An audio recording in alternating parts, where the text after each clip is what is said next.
Welcome back to my channel, where we uncover the forgotten corners of the past. Today, I'm taking you into a story about a deadly conspiracy between an enslaved man and a plantation owner's daughter to destroy a cannibalistic secret society in 1841 South Carolina that you might have never heard before. A mystery buried in the dust of time. A truth that will send shivers down your spine. It's a terrifying tale of betrayal, madness, and the ultimate price of justice. But before we embark on this journey, take a moment to let me know where are you listening to this story from.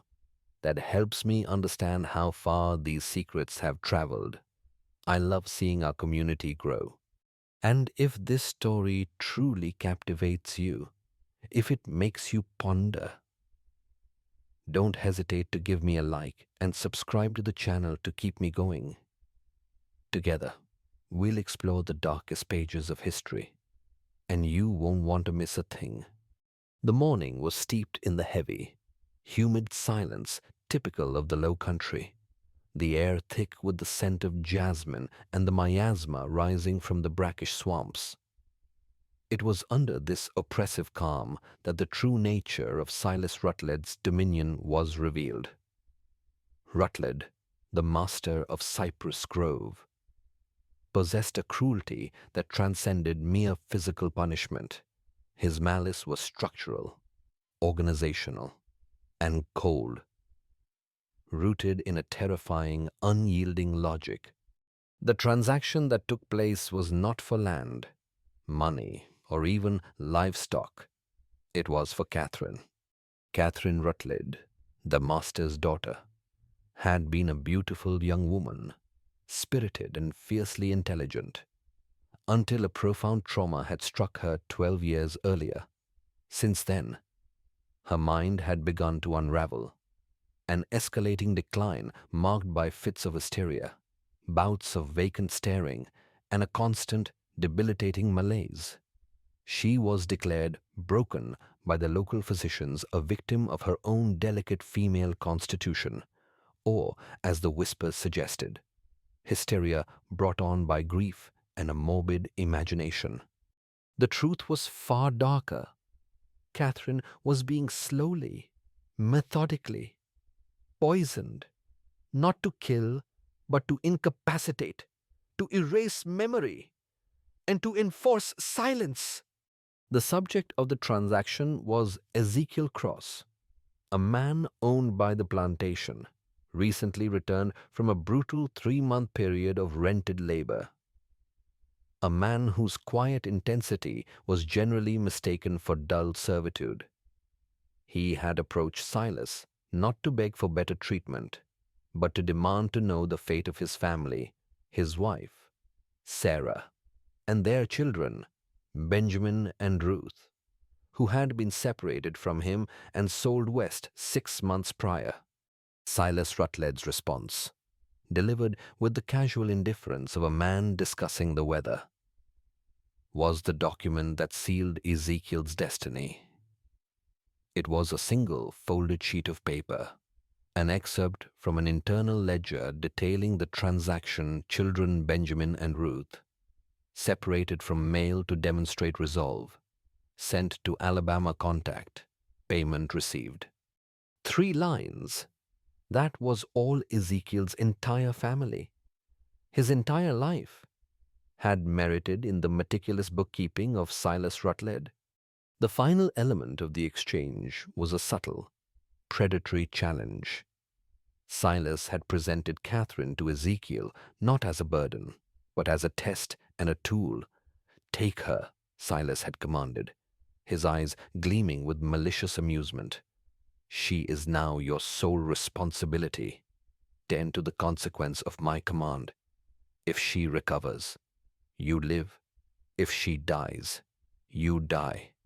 What Silas failed to see was that the exchange had created something new and terrifying, a partnership. As Ezekiel looked at the vacant, trembling woman who was now nominally his charge, And as Catherine looked back at the man whose loss she instinctively understood, the shared, burning core of their existence became clear. They were linked by the man who had destroyed them both. They were now two instruments of rage, meticulously sharpened against the stone of Silas Rutled's arrogance. Ezekiel had been given the means to stay close, and Catherine had been given a keeper who would not administer the poison. Cypress Grove was less a plantation and more a monument to concealed rot. It stood deep in the Lowcountry, a territory defined by its hostile, breathtaking beauty and its profound isolation. The main house, a pale white structure with grand columns and wide verandas, presented a proud facade to the world, suggesting refinement and permanence. Yet, the estate was surrounded on three sides by the infamous Black Cypress Swamp, a vast, stagnant wilderness that served as the true boundary of the domain. The very air of Cypress Grove felt viscous, heavy with the moisture that clung to the trailing Spanish moss and the smell of sulfur and decayed vegetation. It was a geography designed for secrets. No road connected the grove directly to the nearest town. One had to navigate miles of winding, waterlogged tracks, making unscheduled visits nearly impossible. The deep, dark waters of the swamp, infested with alligators and snakes, swallowed sound and light, ensuring that whatever happened within the boundaries of the plantation remained exactly there. The isolation was not accidental. It was integral to the workings of the elite who gathered there. This region of South Carolina was the very heart of the state's agricultural and political power, ruled by a handful of families, the Rutleds, the Pelhams, the Fannings. They were men whose wealth was measured in rice and indigo, and whose power was absolute. Supported by the unyielding pathology of the age, the belief in the total supremacy of property rights over human life. Yet, this was not the only power structure at play. The community of Cypress Grove and the wider network of planters who visited adhered to an ancient unspoken law far older than the Constitution. Whispers among the enslaved community spoke of strange gatherings in the house's cellar, of lights seen moving in the depths of the swamp at midnight, and of people disappearing without leaving a trace. These were not the random acts of cruelty that punctuated plantation life. These were systematic, ritualistic disappearances that served a collective, terrifying purpose. The economic and social stability of the region, the very structure of its commerce, rested on the unquestioned authority of these men. That authority, it turned out, was cemented not merely by law and commerce, but by a shared, dark complicity. The silence of Cypress Grove was not merely the silence of a wealthy estate.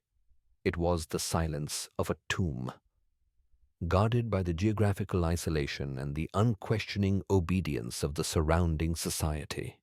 This oppressive environment, where the law was merely a tool of the powerful and nature itself seemed to conspire to hide the truth, was the crucible in which the alliance between Ezekiel and Catherine would be forged.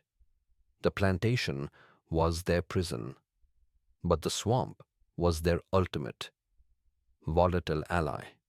The new arrangement placed Ezekiel at the heart of the house's sickness. His immediate task was the care of Catherine, but his true purpose was observation. Silas, confident in his daughter's broken state and his own unassailable authority, saw Ezekiel as a conveniently disposable pawn, a man whose profound grief would be channeled into silent, compliant service. Silas Rutled himself moved through the house like a serpent in a garden. His face was often placid, almost benevolent, a mask of the Southern patriarch. But his eyes, Ezekiel observed, were never at rest, always calculating the cost, the leverage, and the strategic deployment of fear. His power was derived from the network he commanded, a web of political, judicial, and clerical authority that made him untouchable. He was a man who believed sentiment was the fatal flaw, and who had removed all such weaknesses from his own life. Ezekiel, under the burden of his new role, moved with the quiet dignity of a man contemplating a monumental task. His anger was not loud, it was subterranean, a tremendous pressure building beneath a smooth surface. He now had access to the kitchen, the pantries, and the back stairwell spaces where Silas's control was less direct. He noticed the symptoms in Catherine that others dismissed as hysteria. Catherine was the key to everything. At the outset, she was a ruin of a person, hair dull, skin pale, and her body often convulsing with tremors. Her mind was a kaleidoscope of confusion, memories flickering like candlelight in a damp cellar. The local doctor's prescription, a vial of dark liquid, was administered daily by the housekeeper under Silas's direct order.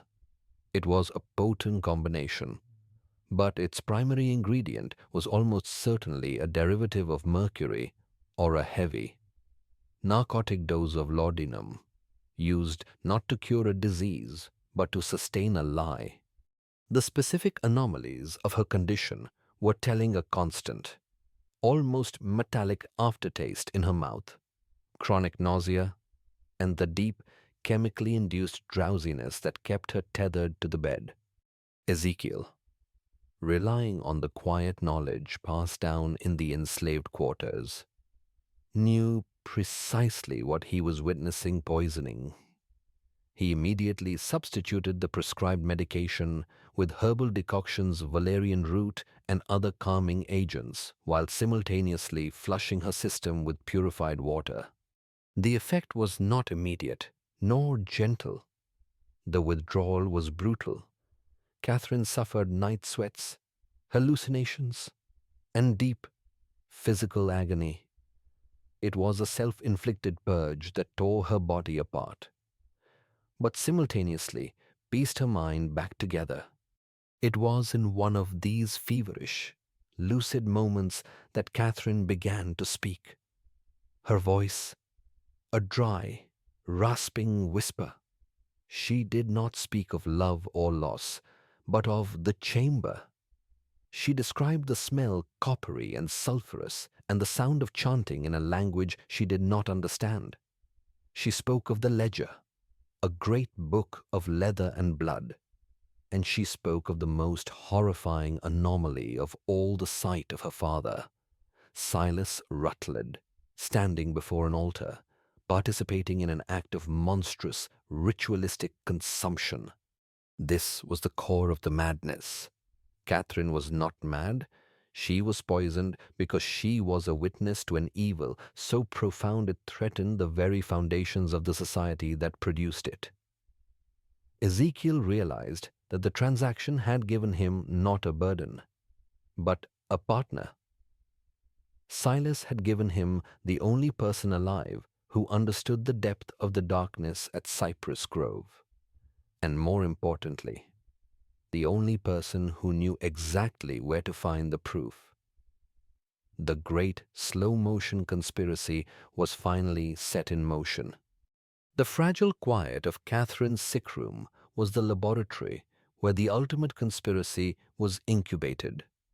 Her physical struggle against the heavy metals and narcotics, the mercury and the laudanum which had defined her existence for over a decade, gave way to a far more devastating psychological battle, the clarity of mind, hard won through agonizing weeks of fever and chemical withdrawal, was not a gift, but a profound, existential obligation.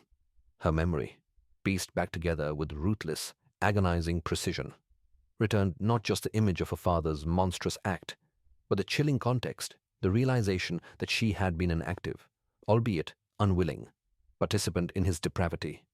Catherine vividly recalled the 3 instances when, under the influence of her father's chemical control, she had been directed to perform the final, fatal act upon runaway slaves who had witnessed too much.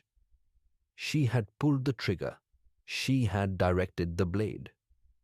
This knowledge that she was a killer, a proxy executioner for the very evil she now sought to destroy, transformed her resolve from mere self-preservation into a desperate, all-consuming need for atonement and expiation. Her motivation was no longer simply revenge on Silas, but the absolute necessity of purging her own complicity, of dismantling the entire structure that had corrupted her soul and tainted her hands. She sought not to survive the ordeal, but to dismantle the lie entirely. Ezekiel watched this metamorphosis with a dispassionate intensity. His own grief was a fixed star, cold and steady, demanding calculated action, not emotional release. He saw Catherine's renewed lucidity not as a human being resurrected, but as a supremely valuable asset, the only key capable of navigating the intellectual and architectural labyrinth of Cypress Grove. Their communication was sparse, direct, and tactical, devoid of any sentiment that Silas Rutled would have identified as a fatal flaw. They spoke in low whispers, often masking their words with the sounds of the house or the steady, rhythmic chirping of the cicadas outside the window. Their initial strategy centered on establishing the perimeters of the lie. Ezekiel utilized his access to the house's daily workings, the removal of kitchen waste, the disposal of medical refuse, the cleaning of the formal dining spaces to establish a baseline of normalcy, the pattern against which any aberration would immediately stand out. The anomaly was quickly detected. In the enslaved quarters, there were long-held beliefs about a secret grave, a place where things that could never be found were taken.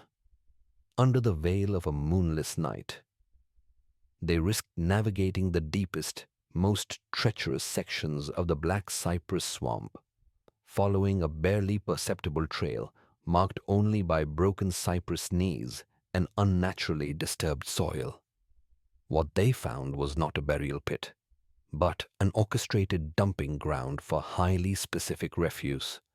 They unearthed bone fragments, meticulously charred and reduced to near dust, non-animal in origin, a fact confirmed only upon closer inspection. They found traces of rusted copper and iron implements, tools far too ornate and specific to be field instruments, suggesting ritual use and quick, efficient disposal. Most damning were the small shattered glass vials, discarded haphazardly, whose fragmented labels confirmed high-potency arsenic compounds, specific doses of mercury, and large quantities of narcotic sedatives. This was not the refuse of a standard medical practice. It was the residue of a highly organized, long-term campaign of chemical control and disposal, designed to suppress witnesses and erase memory. This forensic evidence, collected and silently catalogued in Ezekiel's mind, confirmed the monstrous scale of the operation. The Brethren were not a group of crazed backwoodsmen. They were a highly organized cult utilizing chemistry, logistics, and ritual to maintain their power, disposing of every trace of their crimes with chilling bureaucratic efficiency. The discovery was the definitive affirmation that Silas's entire life was built upon an elaborate, calculated network of death. With the peripheral evidence secured, their focus turned inward, toward the very core of the monster, the Brethren of the Harvest itself, Catherine. Utilizing the terrifying clarity of her recovered intellect, began to articulate the full perverse philosophy of the cult. It was a terrifying inversion of the social contract. The Brethren believed their acts were not mere crime, but a sacrament of supremacy. Their ideology was rooted in a brutal, pseudo-Darwinian interpretation of the social order, twisted by ancient barbaric ritual, the consumption of human flesh, often the weak, the poor, or the enslaved, was a means of literalizing their power and absorbing the vital essence believed necessary to maintain their economic and political dominance over the entire region. This perverse philosophy provided the chilling historical context for their environment. The absolute power granted by the slave economy was merely the vehicle. The cult was the engine that drove the vehicle. Their rituals were not acts of desperation. They were cyclical necessities, cementing the complicity of the region's most powerful men, the presiding judge, the local reverends, the principal bankers, into an unbreakable bond of shared, unspeakable sin. Catherine's most valuable contribution was the spatial blueprint of the hidden chamber. Her memory of the cellar was fragmented, based on brief moments of semi-lucidity during her childhood and the disorienting, drug-hazed chaos of her adulthood. She described the entrance not by its visible coordinates, but by a precise sequence of sensory and mechanical clues, the exact point of pressure required on a specific piece of the stone molding, the distinct smell of stagnant water and copper that perpetually leaked through the hairline crack, and the reverberation sound pitch of the massive granite slab, the altar, when struck by a heavy object from above. The pressure to execute their plan intensified as Silas Rutled demonstrated he was not operating in a vacuum of blind confidence. He began to enact subtle, yet profoundly chilling, counter-surveillance measures, the constant presence of the overseers, which Ezekiel had already documented, now shifted its focus from the fields to the back of the house and the secluded wings where Catherine resided. Silas's actions were administrative, cold, and immediate. He instituted a new inventory system in the pantry, requiring every tin and jar to be accounted for, thereby neutralizing the element of surprise regarding the hidden entrance. More subtly, Ezekiel noted Silas would often leave small, meaningless objects, a stray pen, a specific journal in precise, barely discernible locations near Catherine's door. These were telltale indicators, meant to reveal any disturbance or intrusion. A testament to the fact that Silas's distrust of his daughter was far greater than his confidence in her chemically induced madness. He suspected her lucidity and was simply waiting for her to act. Ezekiel, in turn, began his own counter-surveillance, documenting Silas's habits with the precision of a military strategist. He learned that Silas's true vulnerability was his pride and his fixed schedule of professional obligation. The upcoming Charleston legislative session was a commitment that Silas could not break without signaling weakness to his political peers. The window of opportunity was narrow, dependent entirely on Silas's belief that his political duties outweighed the surveillance of his daughter. They had to move within this fixed window, or lose everything. The absolute confirmation of the ledger became the single, overriding necessity. The designated night, the 14th of May, arrived, a night shrouded in a dense, sound-dampening fog that rolled in from the nearby marsh. It was a weather event that felt less like chance and more like a conspiratorial gift from the hostile land. Ezekiel and Catherine made their descent into the pantry. Every movement was a calculated risk, performed with the controlled, rehearsed stillness of professionals. Ezekiel, following Catherine's whispered memory, located the pressure point on the stone molding.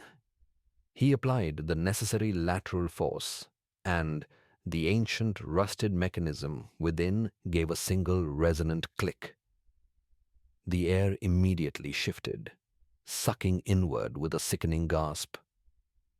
The wooden panel swung inward, revealing a stairwell of crude, uneven stone, descending into a darkness so profound it seemed to absorb light itself. The descent was agonizingly slow, a sensory immersion into the absolute antithesis of human sanctity. The air grew heavier, colder, laden with the metallic scent of copper and old blood, compounded by the deep, sulphurous smell of earth that had been disturbed by unnatural means. The oppressive weight of the entire Cypress Grove mansion felt tangible above them, resting on their shoulders. The ritual chamber, the chamber of the harvest, was exactly as Catherine had described, yet infinitely more disturbing in its physical reality. It was a rough-hewn cavern, enormous, dimly lit by the narrow skylight, revealing the chilling decor of the cult. The walls were lined with strange, crude carvings of stylized figures and unsettling lunar cycles. At the center stood the massive granite altar, its surface not merely stained, but deeply grooved with channels designed for systematic drainage. A silent, sickening testament to its constant use. Ezekiel ignored the ceremonial robes draped haphazardly over rough wooden pews and the specific, wicked-looking copper instruments placed nearby. His gaze, and Catherine's whispered direction, was fixed on the evidence. Behind the altar, resting upon a rough shelf carved into the stone, was the ledger. It was enormous, bound in thick, scarred leather, its pages crammed with decades of handwritten atrocities. Ezekiel's hands, which had managed to remain steady through years of brutal labor, trembled violently as he lifted the book. He ignored the chapters detailing the cult's hierarchy and the minutes of their monthly meetings. He navigated immediately to the sections on disposition and acquisitions, the meticulously kept financial records of their victims. And there, recorded in Silas Rutled's own precise administrative cursive, was the chilling conclusion to his life. Under the notation for a payment made 6 months prior, reduced to the cold language of commerce, were the 3 lines that had shattered his soul. Sarah, Benjamin, Ruth, separated from mail to demonstrate resolve, sent to Alabama contact. The rage, which had been a contained pressure within Ezekiel's chest, exploded into a tidal wave of murderous certainty. The ledger was not just a record of death, it was the manifesto of their power. The physical embodiment of the truth that his family had been sacrificed not to pay a debt, but to reinforce an ideology. Catherine, reading the same words over his shoulder, felt the final barrier of her sanity dissolve, replaced by a pure, diamond-hard resolve. They had the proof. They had the motive. It was at this precise, visceral moment when the intellectual horror became absolute. Physical rage that the soft, deliberate creak of the hidden panel above sounded. Silas Rutled, his face perfectly impassive, stood framed in the dim light of the passage. The lantern he held illuminated his expression, which was not one of panic or surprise, but of deep, professional disappointment. The trap had been sprung. It was a meticulously planned, theatrical countermove. The confrontation in the chamber of the harvest was the abrupt, physical manifestation of years of psychological warfare. Silas Rutled, framed in the passage, registered not panic, but contempt. He had planned for this moment. He had simply anticipated a different outcome, a moment of moral collapse, not defiance. But he was a man of the mind, and Ezekiel Cross was a man of the earth, honed by physical necessity and coiled rage. The ensuing struggle was brief, brutal, and asymmetrical. Silas reached for a small concealed iron rod near the stairwell.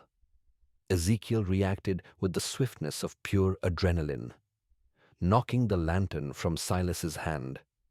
The chamber plunged into near total darkness, illuminated only by the faint light filtering from the crack in the ceiling and the sudden, coppery stench of fear. Ezekiel, using his profound knowledge of the chamber's physical dimensions, pinned Silas against a massive granite altar. He did not seek murder, not yet, but incapacitation, using the salvaged opium concentrate from Catherine's initial poisoning materials. Ezekiel administered the potent sedative, ending the struggle not with a shout, but a thick, chemically induced silence. With Silas immobilized and the window of opportunity rapidly closing, Ezekiel secured the ledger and a handful of the most damning artifacts, the heavy, blood-grooved copper knife and a collection of the chemical vials. They did not flee the plantation. They sought refuge and leverage. Their target was Reverend Nathaniel Phillips, the only prominent local figure known for his quiet but persistent opposition to the Rutled oligarchy and his vocal discomfort with the region's moral climate. Phillips, a man whose faith had always stood in stark opposition to the pragmatic cruelty of the planters, received them in the dead of night at his small remote parish house. The moment Phillips laid his eyes upon the items spread across his study table, the ledger's thick, scarred leather cover, the chilling administrative script within, the ritualistic implements, and the discarded chemical vials, the final barrier of denial shattered. The ledger provided the narrative, a 40-year history of orchestrated murder and consumption, detailing not only the victims but the inner hierarchy of the brethren. The copper knife provided the proof of intent, its grooves designed for a precise ritualistic purpose, and the chemical vials provided the methodology, linking Silas Rutled's medical supply purchases directly to Catherine's testimony of controlled madness. This was more than circumstantial evidence. This was the material reality of a massive, systemic conspiracy. Reverend Phillips, realizing that his entire community had been built on a foundation of ritual cannibalism, did not hesitate. The horror galvanized him. He immediately dispatched riders north to Charleston, bypassing the local sheriff, who was a confirmed member of the cult, appealing directly to the state governor and the federal judiciary for intervention under the charge of mass conspiracy and ritual murder. The era of the Brethren's unchallenged power was over, replaced by the crushing weight of incontrovertible truth. The ensuing legal proceedings, conducted under an unprecedented shroud of secrecy by federal marshals who descended upon the Colleton district, were swift and surgically precise. The arrest of Silas Rutled, found sedated and bound in his own sub-level chamber, sent immediate, silent shockwaves through the aristocracy. Within 48 hours, the remaining core members of the Brethren of the Harvest, the judge, the banker, the primary overseer, and two prominent local figures were detained, isolated from one another, and presented with the undeniable material evidence. The defense, led by the Aragon Judge Fannings, initially stood firm on the perverse ideology of the cult. They maintained that their actions were not crimes, but rather a sacrament of superiority, a necessary purification of the race and the social order, and that the enslaved were mere property whose disposition was beyond legal reproach. This defense was shattered not by legal argument, but by the psychological breakdown of the weakest link, Mr. George Pelham, the local banker.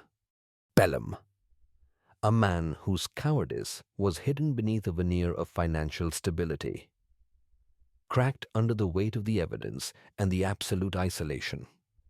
His confession, recorded meticulously by the federal investigators, became the true, horrifying centerpiece of the case. He detailed the methodology of the rituals with sickening precision, revealing the full scale of the psychological horror. Pelham confessed to the systemic selection of victims, chosen not at random, but based on those who exhibited the greatest defiance, physical strength, or intellectual curiosity, a chilling policy aimed at absorbing the essence of opposition itself. He detailed the capture, the days of ritualistic preparation, and the final, unspeakable act performed upon the granite altar. Confirming Catherine's traumatic memories, he described the cold, detached manner in which the leaders, especially Silas, would partake, maintaining an air of clinical necessity rather than savage frenzy. This confession revealed the ultimate motive for Silas's trade of his daughter to Ezekiel. It was not merely to silence Catherine, it was to set a trap. Silas, realizing Catherine was chemically failing and potentially compromised, used Ezekiel's known loss and rage as a lure. He knew Ezekiel would seek the ledger, and he planned to murder them both in the chamber, framing the entire scene as a murder-suicide driven by the slave's despair and the daughter's madness. The ledger and the final, damning evidence it contained was meant to be burned with their bodies. The revelation of this final layer of calculated treachery, the use of his own daughter as bait, the manipulation of Ezekiel's profound grief pushed the horror to its absolute peak. The silence in the interrogation rooms was not merely the silence of legal procedure. It was the absolute silence of psychological revulsion, confirming that the evil at Cypress Grove was not supernatural, but terrifyingly, meticulously human. The trials were closed to the public. They resulted in swift, brutal justice. Judge Fannings and Silas Rutled, despite their appeals to social privilege, were convicted of multiple counts of murder, conspiracy, and the organization of human sacrifice crimes that transcended the legal protection offered by the slave codes of the time. The remaining members of the Brethren faced either execution or lifetime imprisonment, their reputations utterly destroyed. Testimony from the period records that the state struggled to reconcile the image of these respected men with the absolute depravity revealed by the ledger and Pelham's confession. The societal impact was irreversible. The revelation of ritual cannibalism at the heart of the planter class stripped away the last vestiges of moral authority from the aristocracy. It exposed the deep, festering corruption beneath the polished facade of Southern gentility. Communities were torn between shock, denial, and a profound sense of communal guilt, forcing an uncomfortable public dialogue about the nature of power, property, and humanity itself. The hypocrisy of a religious society sanctioning such barbarism became a defining feature of the era's whispered history. Cypress Grove, the monument to this dark reign, became a symbol of instant, irreversible ruin. The house was seized by the state, declared a site of unspeakable atrocity, and left to the mercy of the elements. The granite altar in the chamber was pulverized, the sublevel sealed and filled with concrete. The beautiful, imposing columns and grand verandas, once representing wealth and stability, now stood as a stark monument to a terrifying, failed lie, slowly being reclaimed by the relentless, suffocating humidity of the black cypress swamp in the quiet aftermath. As the legal storm subsided, the fate of Ezekiel Cross and Catherine Rutled was decided not by law, but by a quiet, moral necessity. They were granted their freedom, not through formal manumission, but by the unspoken consent of the few federal authorities and abolitionists who had been privy to the case. Their departure was a whisper, not a spectacle. They left Cypress Grove together, not as lovers, but as two scarred survivors whose terrifying shared mission had forged an unbreakable bond. They walked away from the ruins of the plantation and into an uncertain future, carrying the dark truth as their only inheritance, leaving the land itself to finally settle its debt. Ezekiel Cross and Catherine Rutled departed Cypress Grove, leaving behind a silence far more deafening than the years of fear. It was the absolute silence of a moral vacuum, the void created when the foundational lie of a society is surgically extracted, leaving raw, unstable earth in its place. The conviction of the brethren did not bring immediate relief. It brought chaotic, agonizing restructuring. The financial and political edifice of the Colleton district instantly fractured. The properties of the convicted, the vast Pelham banking empire. The Fannings' judicial and land holdings were seized. This sudden collapse of key capital sources resulted in a regional economic shockwave, paralyzing the rice and indigo markets that were the lifeblood of the Lowcountry. Planters who were not members of the Brethren found their credit lines frozen and their land titles suddenly subject to aggressive legal challenges, revealing the degree to which the cult had monopolized and manipulated the region's financial infrastructure. The economic panic was exacerbated by a profound, generalized distrust of all authority, legal and religious. The involvement of two prominent reverends in the rituals caused local congregations to splinter, abandoning their churches and questioning the very doctrine that had preached obedience to men now known to be ritual murderers. The most profound psychological collapse occurred within the remaining members of the Rutled extended family. They had lived their lives bathed in the glow of the Rutled name, believing themselves to be paragons of Southern aristocracy.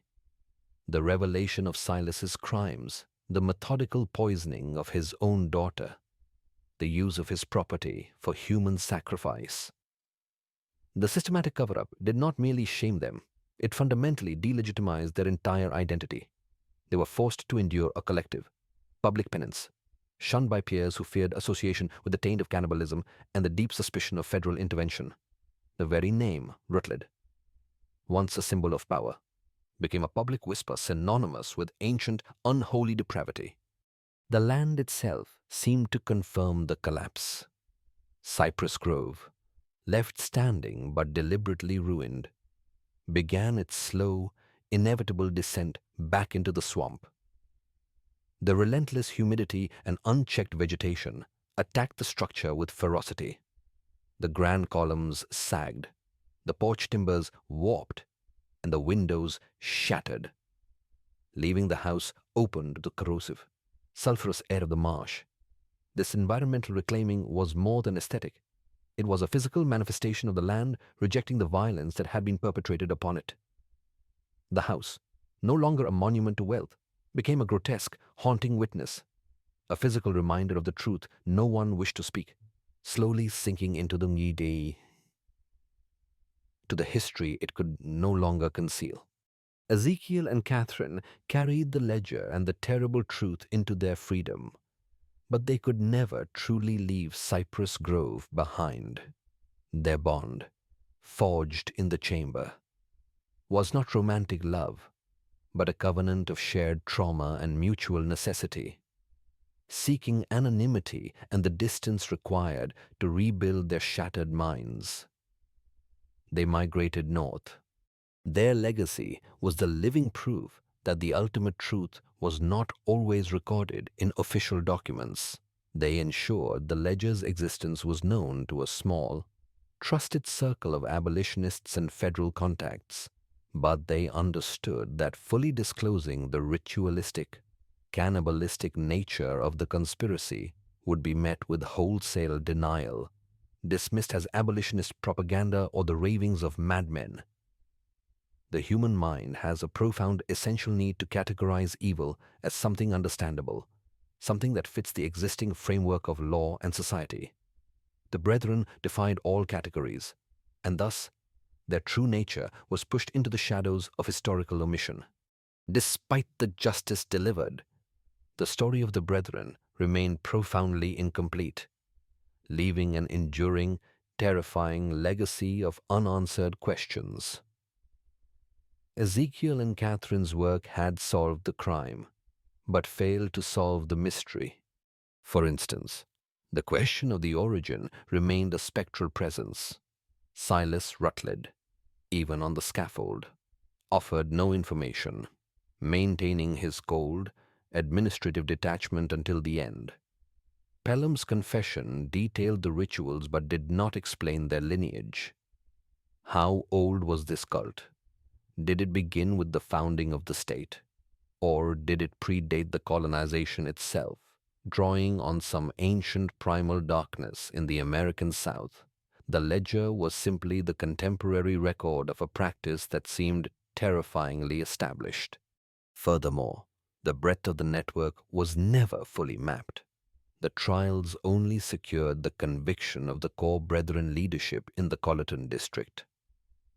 Whispers persisted that similar harvests had occurred in other southern port cities, where the blending of vast wealth and absolute social power provided the perfect cover for such institutionalized depravity. Were there other lodges, other ledgers, operating under similar pseudo-philosophical justification, ensuring the ongoing maintenance of the power structure through shared, ritualistic sin? The fear that the roots of the cult were far deeper than one single South Carolina plantation remained a persistent, haunting historical echo. In their shared anonymity, Ezekiel dedicated himself to the quiet, agonizing process of ensuring the true victims, the names recorded in the ledger, were never forgotten, creating a counter-record, a testament to the lives lost.